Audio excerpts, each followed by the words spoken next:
Las 8 de la mañana con 30 minutos aquí en la W, en La Voz de los que no tienen voz. Hacemos un contacto nacional en este momento. Agradecemos a Antoine Barquet, analista político, por estar en este espacio informativo de la W. Y es importante mantener este diálogo por las expectativas que se generaron con el tema del debate del pasado día domingo 23 de este mes de marzo, debate en el cual estuvieron la candidata Luisa González y Daniel Noboa, que va como presidente y estuvo y que está optando para la reelección presidencial en este nuevo periodo del año 2025. Antoine, frente a esta situación que generó enorme expectativa por parte de los ciudadanos, ¿cuál es la lectura que tiene usted referente a lo que pasó en este debate? Muy buenos días. Muy buenos días. Primero que todo, muchísimas gracias por este espacio tan importante de cara ya a las elecciones del próximo 13 de abril. Es importante mantener a la ciudadanía informada o más bien robustecer los criterios, ¿no? En fin de que tengamos una decisión más acertada para el próximo periodo presidencial. En efecto, como usted bien hace referencia, nos encontramos con ciertos matices y un poco este análisis postdebate que se ha configurado en torno al evento del día domingo.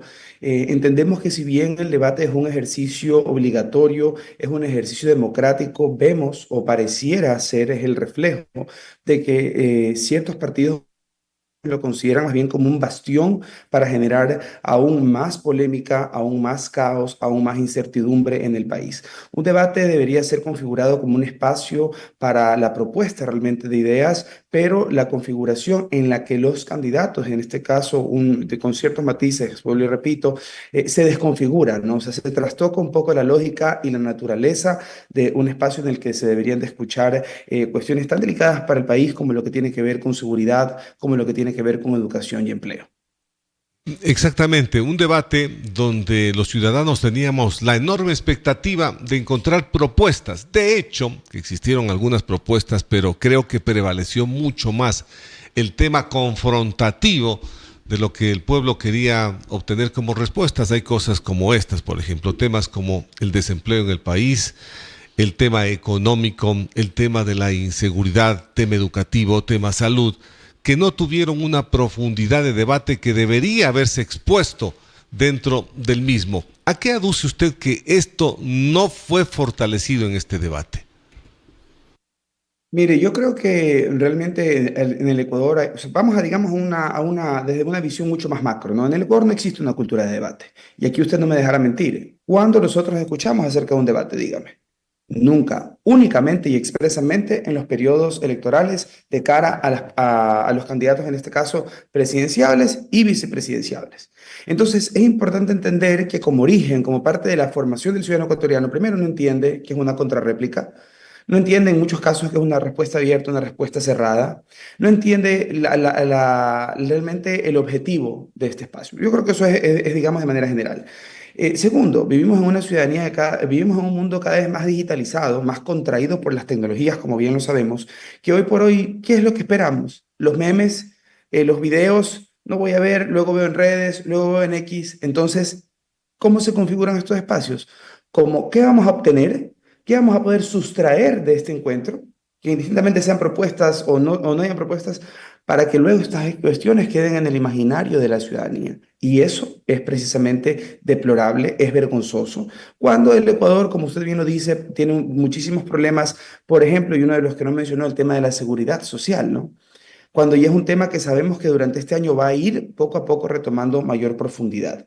Nos encontramos con campañas o estrategias, si le queremos llamar así, comunicacionales de ataques y contraataques. Partiendo de aquí, yo creo que sí pudimos, no hace falta sesgos ni posturas a favor o en contra o antis o favoritismos, pero nos dimos cuenta en dos caras de una moneda, ¿no? Vimos a un candidato presidente de cierta manera sereno, sí, lanzó una suerte de burla a la otra candidata.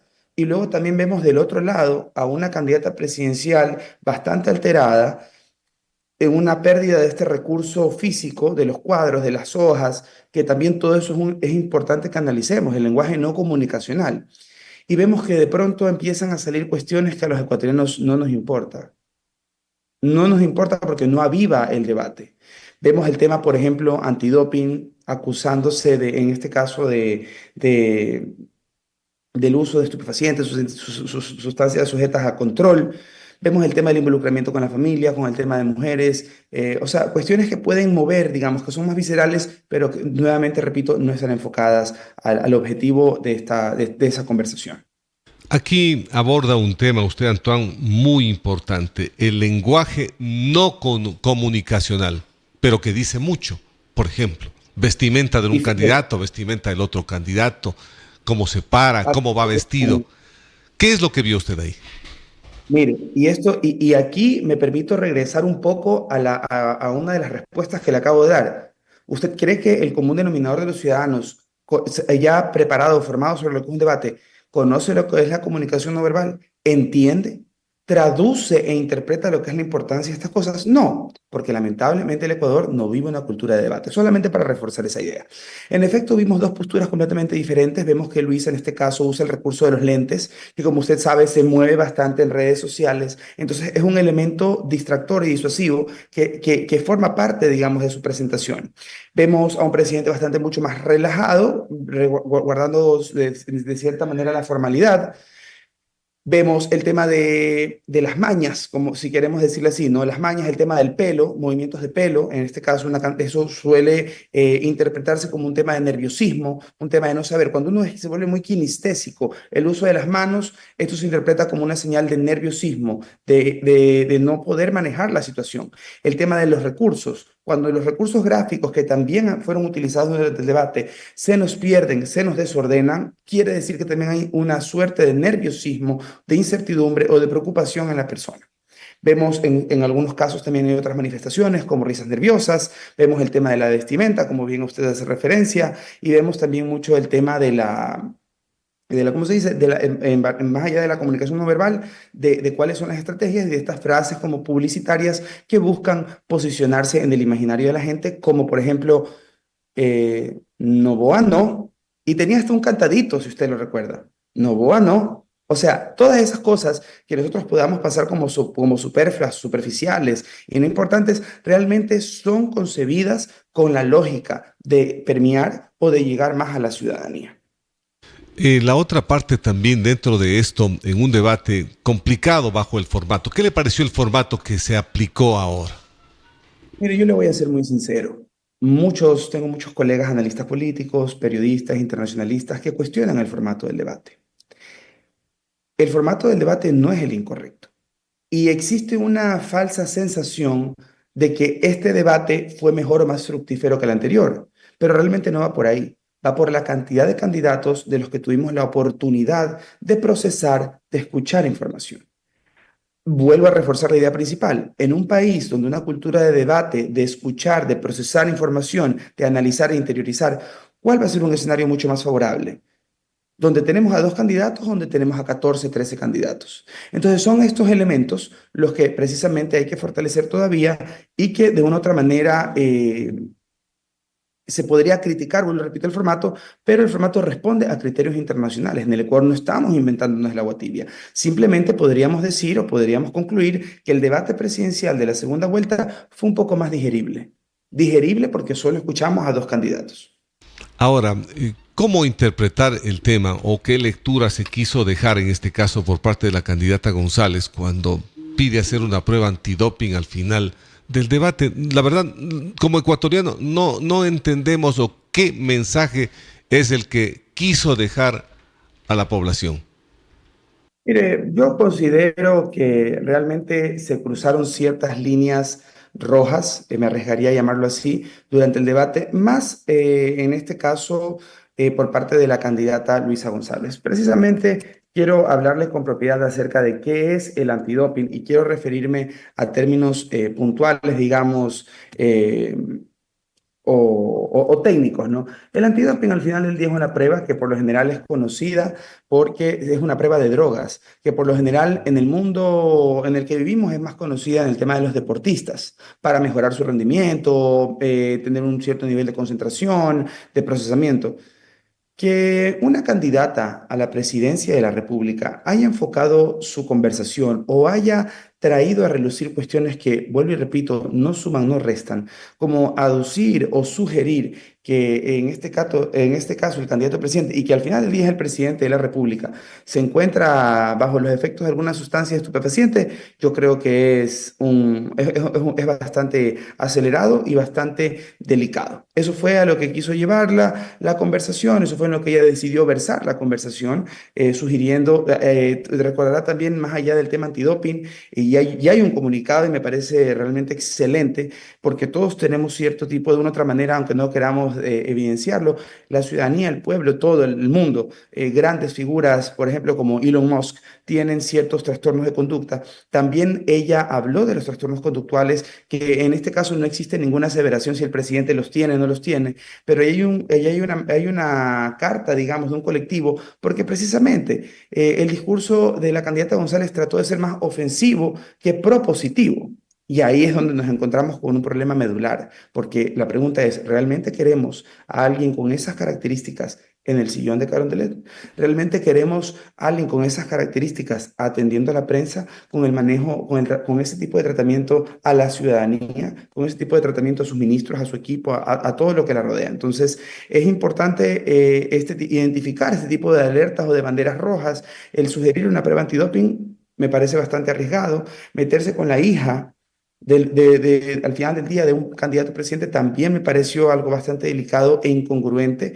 Eh, las conclusiones o las conjeturas acerca del tráfico de drogas, estas aseveraciones me parecieron también incongruentes. Entonces son todos estos elementos que, vuelvo y repito, pudieron haber desviado la comunicación y, si usted me pregunta a mí, no generaron tal vez el efecto que ella hubiera esperado. Porque se hubiera esperado tal vez una suerte de acciones que iban a desencadenar críticas, pero yo creo que la ciudadanía en este caso está bastante clara sobre cómo fueron los resultados y cómo se llevó adelante el debate. Antoine, a su criterio, ¿qué papel jugaron todos estos ataques personales? ¿Y esto tuvo o no tuvo impacto en la dinámica del debate y en el electorado? Mire, indiscutiblemente nos vamos a dar cuenta, espero tener la oportunidad de compartir con usted una reflexión post elecciones. Indiscutiblemente nos vamos a dar cuenta que el inicio de la campaña del día domingo, partiendo por el debate, sí genera una suerte de decisión en este electorado que todavía estaba con los votos blancos, nulos e indecisos. Indiscutiblemente. De que haya sido un debate fructífero y que haya trascendido y que haya generado que la gente se definiera, o que la gente o que este gran grupo de indecisos tome una decisión o tome un lado, por decirlo así, tampoco. Porque, como vuelvo y repito, nos quedamos en una etapa muy superficial y no a profundidad como era o ameritaba ese espacio. Entonces, yo creería que sí va a influir, no de la manera en que debería, en la que debió o que los equipos de estrategia pensarían, pero indiscutiblemente generó un cierto grado de incidencia. ¿Sabe por qué? Porque, vuelvo y repito, se ha manejado todo desde una estrategia más comunicacional, y también tenemos ciertos elementos como, por ejemplo, el tema y lo vemos en el postdebate, ¿no? Porque si bien el debate es como el clímax, el cataclismo más importante de la campaña, de la segunda vuelta, tenemos estos rezagos, estos destellos que seguimos viendo sostenidos en el tiempo, como por ejemplo el tema del nuevo ano, o como por ejemplo el tema de la beca en economía para la candidata, o como el tema de la prueba antidoping, o como el tema de la rana René, que es un tema delicadísimo y que también no hemos profundizado en esto, pero que en el espacio de las preguntas abiertas y cerradas, perdón, en el espacio de las preguntas cerradas, dejó mucho que desear y muchas aseveraciones, o bastante claridad, mejor dicho, para la ciudadanía. ¿Cuánto jugó el tema emocional, conexión candidato con el pueblo, candidata con el pueblo en la parte emocional? Este juego de emociones, este juego de situaciones que se dijeron dentro del debate. Mire, esto es absoluto y completamente subjetivo, y le explico por qué. Porque primero entender algo, el voto, la intención del voto se fundamenta en gran porcentaje por mis sentimientos, por cómo me siento. ¿Verdad? Si una semana antes de las elecciones, voy a poner un ejemplo tétrico, bueno, no voy a entrar tanto en detalle, pero empiezan a haber ciertos eventos que atentan contra la seguridad en muchos cantones, se dinamizan un poco los sectores para su vulnerabilidad. Ténganlo por seguro de que eso va a generar una posición negativa. ¿verdad? Entonces hay que partir por ahí. El tema del voto, el tema de la intención del voto se fundamenta o se basa mayoritariamente en los sentimientos, en las emociones, en cómo me siento respecto a, B o C tema. Y eso tiene mucho que ver. Ahora bien, cómo esta conexión a la que usted hace referencia es otro tema que si bien es transversal con lo que acabamos de conversar, pero tiene que ver cómo yo concibo el desenvolvimiento o cómo yo puedo considerar, yo como analista político, con la formación que pueda tener, con la experiencia profesional que pueda tener, yo le soy muy sincero, es favorable o encuentro favorable un candidato que haya mantenido cierto tipo de serenidad en el debate, que haya sido mucho más propositivo, que haya tratado de mantener un tono sostenido de voz, que no se haya exaltado. Pero eso es para mí, Antoine Barquet, como analista político. Habrán personas, le puedo poner un ejemplo para no alejarnos tanto de la realidad. Mi mamá es de Puerto Viejo, de Manabí, y ella tal vez pueda decir que no es así. ¡Qué bestia! No, pues la candidata González, Luisa, una man que se desempeñó, que se le paró. ¿Sí me entiende? Entonces va a depender mucho de cómo la ciudadanía, de cómo las personas conciban lo que quieren ver en su candidato para motivar y decir, bueno, sí, hizo un excelente desenvolvimiento o no. Creo que algo más sostenido y una postura más correcta fue la de este o de esta candidata. Entonces eso va a ser, vuelvo y repito, 100% sentimental, 100% emocional, y de eso pues vamos a ver los resultados en las elecciones, ¿no? En función de cómo se mueva este electorado, cómo se muevan los indecisos, y también un poco sería bueno que no existe, fíjese, un análisis post-debate con la ciudadanía. Y eso también el Consejo Nacional Electoral se queda en una etapa muy superficial, ¿no? Se queda muy como en la dermis, en la epidermis, y no logra profundizar sobre qué es lo que esperamos de estos espacios y cuánto más se podrían robustecer. Porque al final del día, quien debe de entenderlos, quien debe de comprenderlos, es la ciudadanía.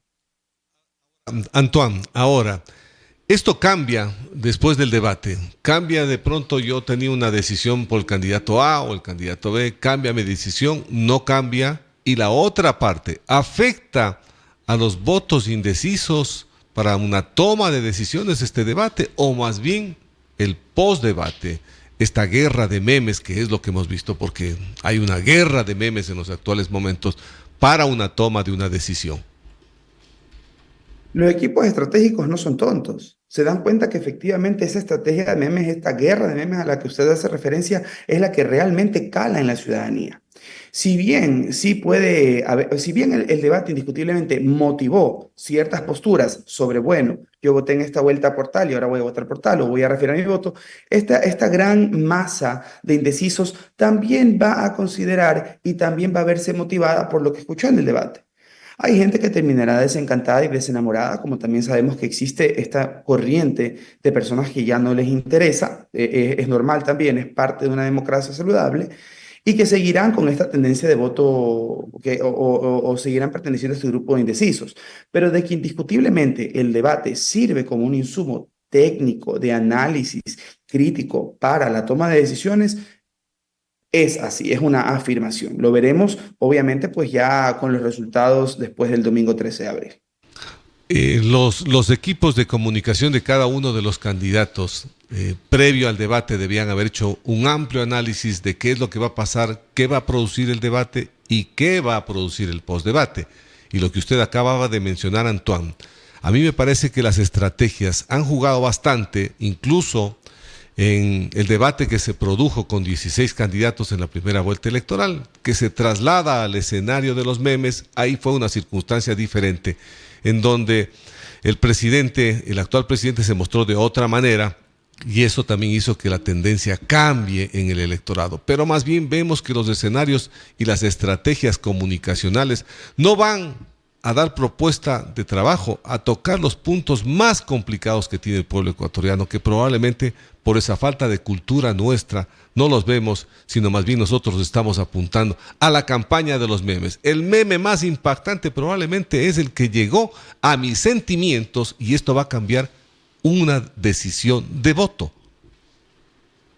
Absolutamente de acuerdo. El meme tal vez no vaya a cambiar la intención del voto, pero sí es lo que se queda en el imaginario de la gente. Entonces, los equipos estratégicos, los equipos comunicacionales, ¿qué es lo que hacen? Analizan, mira, mantengámonos con esta dinámica antes del debate, que esta sea tu intervención durante, refuercen estas ideas y posdebate nosotros nos encargamos. Nosotros nos encargamos de esta campaña de comunicación, esta campaña disuasiva, en esta campaña de memes también, estos cuartos de guerra, digamos, si queremos llamarle así, se activan precisamente para generar estas estrategias de ataque hacia uno u otro candidato. Y vuelvo y repito, esto es una pena, porque ahí es donde se deja en evidencia que realmente los partidos políticos buscan que la ciudadanía y que el pueblo siga participando o siga votando desde la ignorancia. Qué bueno sería contar con un Consejo Nacional Electoral con una actividad más en territorio. ¿Por qué no? ¿Por qué el Consejo Nacional se limita a su acción allá en Quito en la 6 de diciembre y posmediano, creo que están? ¿Por qué no tenemos escuelas de capacitación a la ciudadanía en la ruralidad para que entiendan lo que es un debate, sepan lo que es una respuesta cerrada, es una respuesta abierta? No les interesa. No les interesa y asimismo a los partidos políticos. Porque si hubiera un poco más de incidencia, yo le aseguro que las estrategias no irían enfocadas en los memes. Irían enfocadas en esto, en un análisis mucho más profundo, en un análisis de ver las conductas, de ver el uso de palabras, de ver el uso del lenguaje como lo veíamos conversando, el lenguaje no verbal. ¿Qué tanto influye la vestimenta? ¿Qué tanto influye, por ejemplo, también dar o no dar declaraciones después del debate? Que como bien sabemos, en la primera vuelta electoral se romantizó un poco esta idea de que el candidato presidente ganaba en una sola vuelta y un poco la prensa, la ciudadanía se quedó como en blanco y negro cuando él salió y no dieron declaraciones. Yo creo que lección aprendida, él en el debate, si bien salió, no tuvo necesidad de aclarar algo porque no hacía falta. Cualquier cosa que iba a ser utilizada en el espacio post-debate, ¿no? En esta culminación como tal, iba a ser mal interpretada, mal direccionada y ya estaba fuera del debate.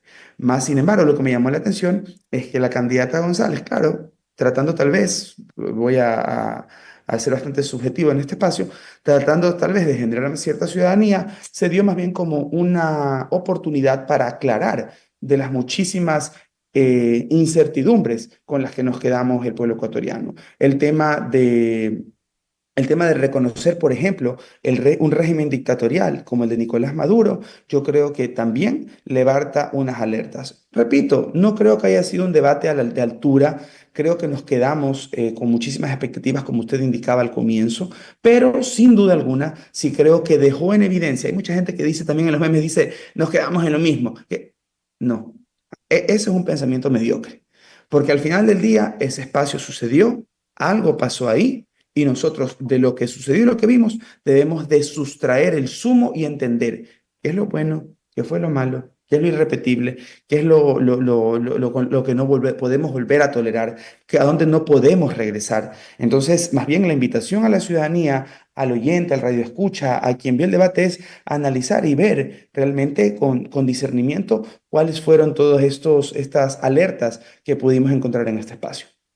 Finalmente, Antoine, recopilado todo esto del debate, el postdebate que va muriendo, porque el postdebate también tiene unos días, va muriendo y se genera un nuevo escenario, una nueva narrativa. ¿Qué es lo que deberían ser los candidatos para aprovechar, para posesionar lo que estábamos hablando? Temas que son vitales y que no fueron expuestos como nosotros queríamos en un debate. Bueno, mire, en este momento, si usted me pregunta de qué manera le pueden llegar a la ciudadanía, indiscutiblemente mi respuesta va a ser algo muy importante y que también va de una otra manera alineado al tema de la campaña digital que hoy por hoy es la que vivimos, ¿no? Esta guerra de memes de la que usted y yo hablábamos. Es el tema de dejar un poco la comodidad de nuestros espacios, de nuestras zonas de confort y tener mucho más llegada con la ciudadanía.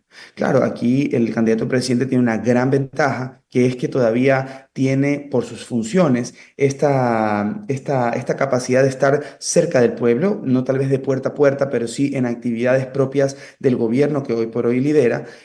Pero lamentablemente, como lo venimos conversando, ¿no? Esto es un elemento que ya se ha desgastado en el tiempo, que no importa, que no tiene mayor influencia y por eso no se le da el rol protagónico que necesita o que requiere. Entonces yo me arriesgaría a decir que lo que hace falta, que lo que necesitan es virar o girar el timonel de la estrategia, dejar un poco el tema de lado de las redes y llegar más a la ciudadanía. A esa ciudadanía, como le decía, que tal vez no tiene acceso a Internet, que tal vez no tiene acceso a precisamente consumir todos esos elementos que hoy por hoy solamente los tenemos a través de redes sociales. Recordemos que el Ecuador tiene una gran brecha digital todavía aún que solventar y pues que esto genera una suerte de desinformación en cierta parte del electorado, donde existe tal vez un adoctrinamiento, donde todavía simplemente no llegan las propuestas y hay otras motivaciones en lo local, en territorio, que son las que están llevando a la ciudadanía a tomar una buena o una desacertada decisión, como queramos llamar. Antoine, muchísimas gracias y de seguro que vamos a tener nuevos espacios para seguir conversando sobre estos temas tan importantes para la ciudadanía. Un abrazo y buenos días. Un abrazo, muchísimas gracias, buen día. Gracias, Antoine Barquet, él es analista.